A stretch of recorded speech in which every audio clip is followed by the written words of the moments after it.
Culture wars. It's not a long time ago in a galaxy far, far away. It's right here, right now. But is it a war worth fighting? Find out on this episode of PushBack.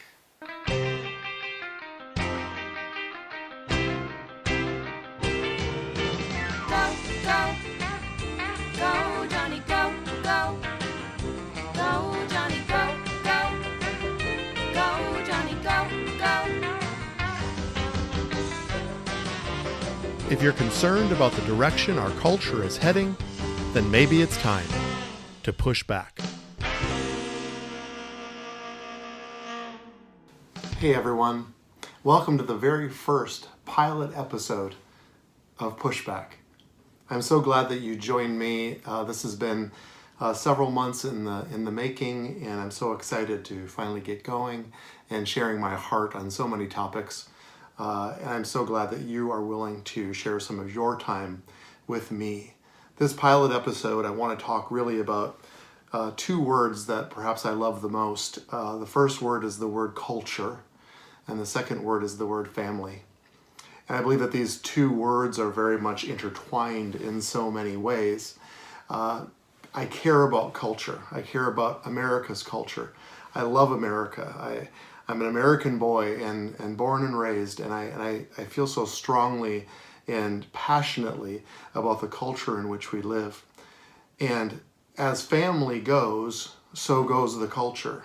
Every sociologist would agree that as the dynamics and the health of family, as it goes, so goes the culture. So let me first talk about culture. Let me give you a definition. A definition of culture is the sum total ways of living built up by a group of human beings and transmitted from one generation to another. I think it's interesting and a very powerful definition because if we live just as the sum total ways of living built up by human beings and put a period there, then we would be tempted to live very selfishly, live very independently. But we have to add and transmitted from one generation to another. It's a key piece because perhaps is it possible that we would live differently if we lived with a generational mindset, if we actually lived thinking about our children and our children's children? Would our behavior change? It's a question we need to ask ourselves, and it's such an important piece as we as Christian families are immersed in this culture. I've been doing a lot of digging and studying on the aspects of culture itself, and I've formed a list of 12 things that I believe actually sum up or is the complete congregation of all aspects of the ways of living in a culture. The culture definition is the sum total ways of living. So what are the ways of living? Well, firstly is the first very basic way of living, which is food, clothing, and shelter. And I'm actually going to talk about some of those things. And the second is one of my favorite words, family. 3, relationships. 4, government. 5, education. 6, language, and perhaps over the last 30 to 40 years includes media. 7, religion. 8, economy. 9, environment. 10, recreation. 11, arts. And 12, customs and traditions. I believe that this list actually embodies what a culture is and the categories that we will follow. And as I go forward in this podcast, my hope is to touch on every one of these categories, to lean in passionately about our ways of living. And not only our ways of living, but what should be a way of living that we would be proud, that we would be honored to pass from one generation to another. See, as Christian families, we understand that we are actually connected to something higher. And in fact, in Isaiah 55, 8 and 9, it says, "For my thoughts are not your thoughts, neither are your ways my ways, declares the Lord. As the heavens are higher than the earth, so are my ways higher than your ways, and my thoughts than your thoughts." I am convinced of this, that the Lord cares about culture. He actually created it. He placed it in the Garden of Eden. And we as his children are supposed to propagate that culture, are supposed to reproduce that culture over the face of the earth. So what about America? How do we feel about where we live and the country that we live in? What is America's ways of living? What are her cultural truths? What are the things as Americans that we hold dear? Or what are the things that Americans that we are concerned about in the realm of culture? Well, let me go back to the beginning of our nation and quote John Adams. I love John Adams. He was a dynamic founding father of our country. And the founding fathers created our country with the understanding that there would be no government-imposed religion placed upon people. However, if you read the writings of the founding fathers, they clearly understood that his ways were higher than our ways. Let me read a quote from John Adams. "Suppose a nation in some distant region should take the Bible for their only law book, and every member should regulate his conduct by the precepts there exhibited. Every member would be obliged in conscience, to temperance, frugality, and industry, to justice, kindness, and charity towards his fellow men, and to piety, love, and reverence toward Almighty God. What a utopia! What a paradise would this region be!" See, they understood that his ways are higher than our ways. So we as Christians, we can take it to the bank. We can fully understand with authority, with power, with understanding that when we lean into his precepts and his ways of living, that they not only will be honoring to God, but it will be the best way of living. It'll be the highest way of living. And when we understand that, don't we want that for our children? Wouldn't every American want their children to fully embrace and fully understand who they are and the highest way of living so that they can have every advantage on this earth? I believe that we're all in the same boat in that respect. So I believe it's time to begin a conversation about America and our culture in which we live so that we can lean into the precepts and the truths that God has given us, but also make the case that it's the best way, that it's the highest way, that it's the superior way. The sum total ways of living built up by a group of human beings and transmitted from one generation to another. Hey, we as Christians, we need to understand this. We need to embrace this. We need to engage our culture because we have a higher way. We don't need to be ashamed of it. We don't need to hide from it, but we need to declare it and we need to demonstrate it. Let me read what I believe was the cultural mandate that Thomas Jefferson wrote when he drafted the Declaration of Independence. See, I believe that he actually laid down a cultural truth for us that we can embrace as a country. And they felt, and the Founding Fathers felt, that if our country could embrace independence and we could have unalienable rights, that we could actually pursue a culture that would be positive, that would be higher.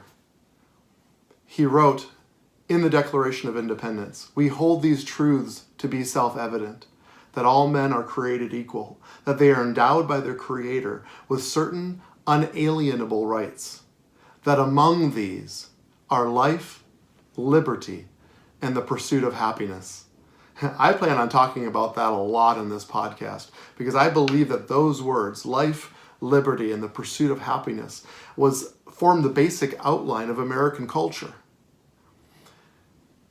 And so we as Americans need to take that as a precept of our country.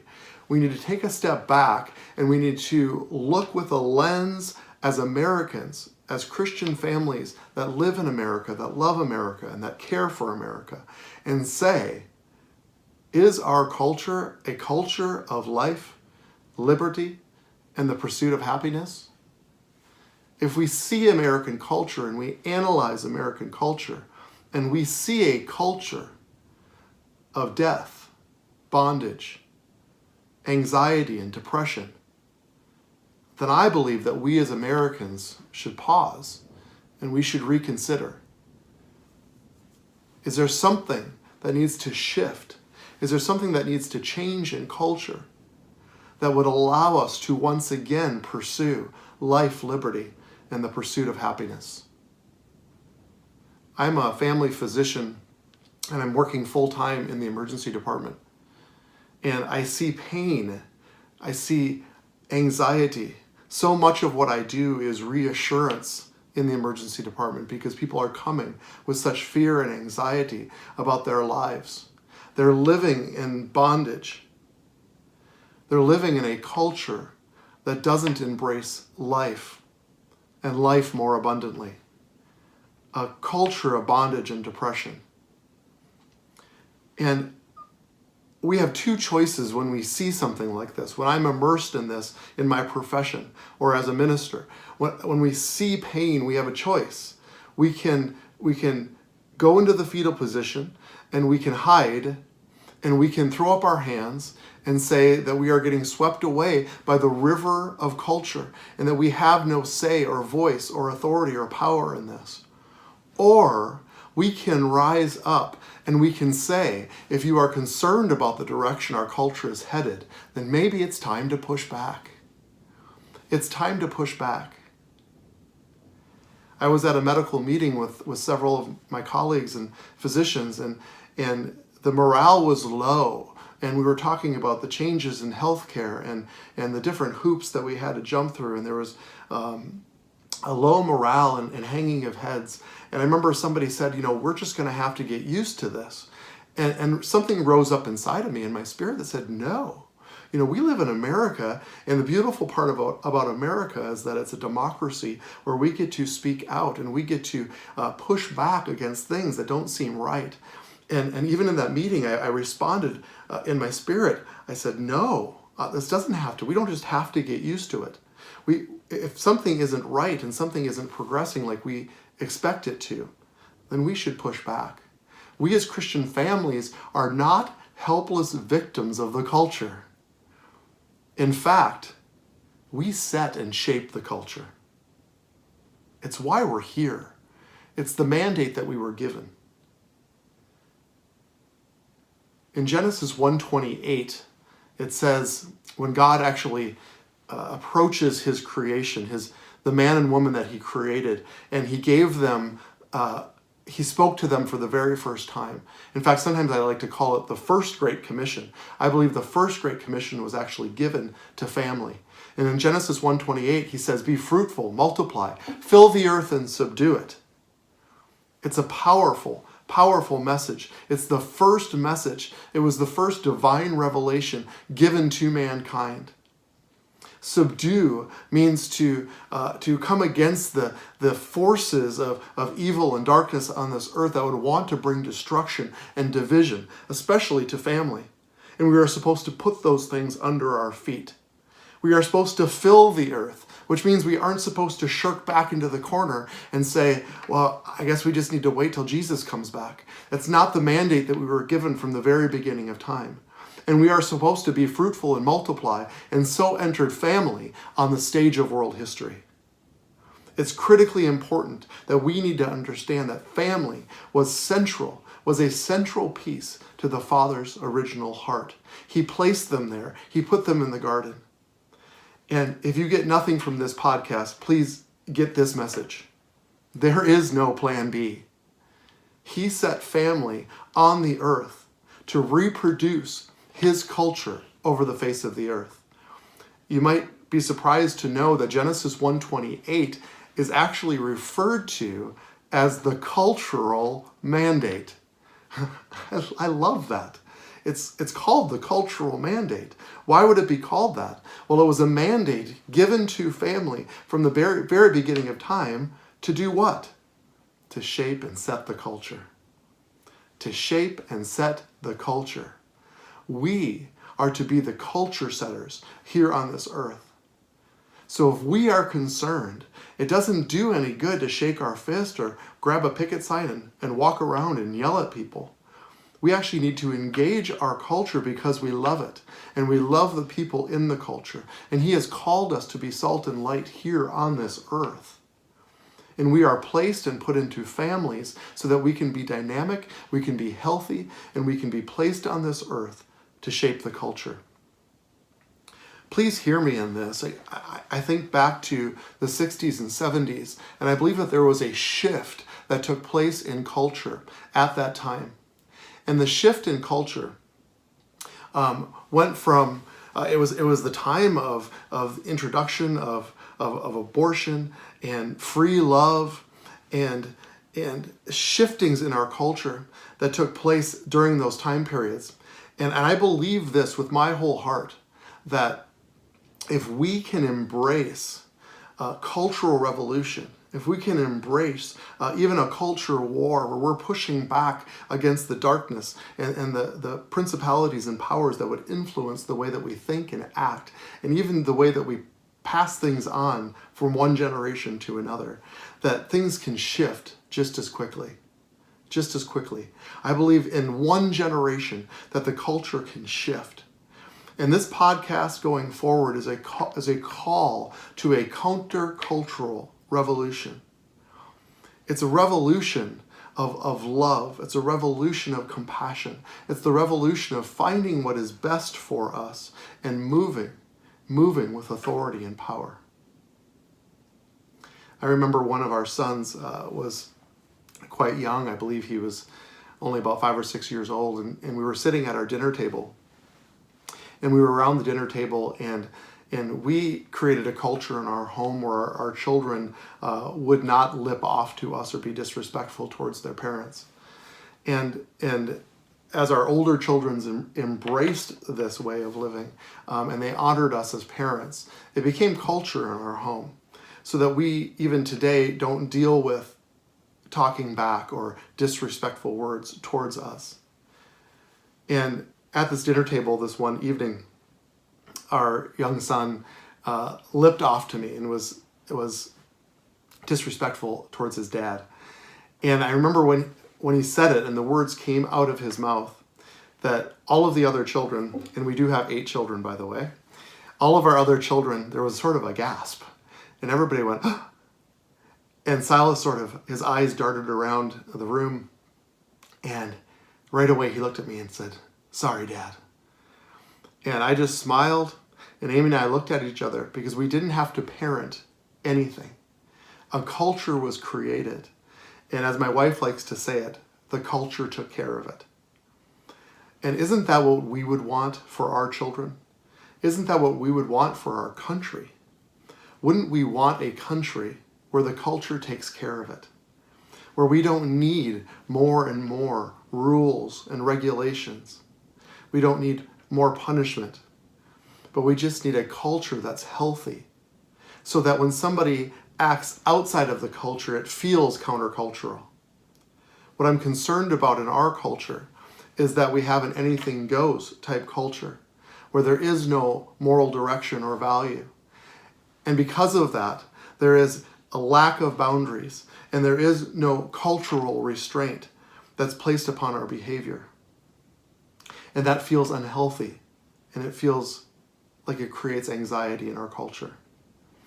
So this podcast is a call. It's a call to families. It's a call for a healthy environment. It's a call for all of the aspects of the ways of living, that we think about these intentionally as families, as husbands and wives, as friends, as youth groups, as churches. We think about these aspects in the way of living, and we examine them.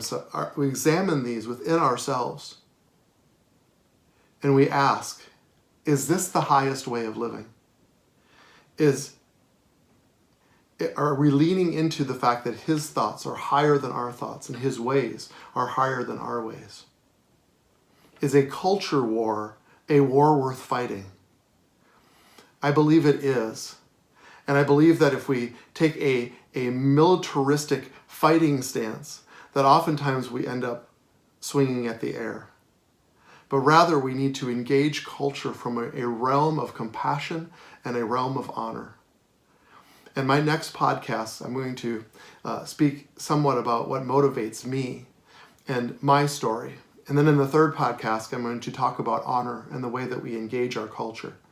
I believe that these first 3 podcasts will set the stage and will set sort of the rules of engagement as far as engaging the culture and begin having a discussion.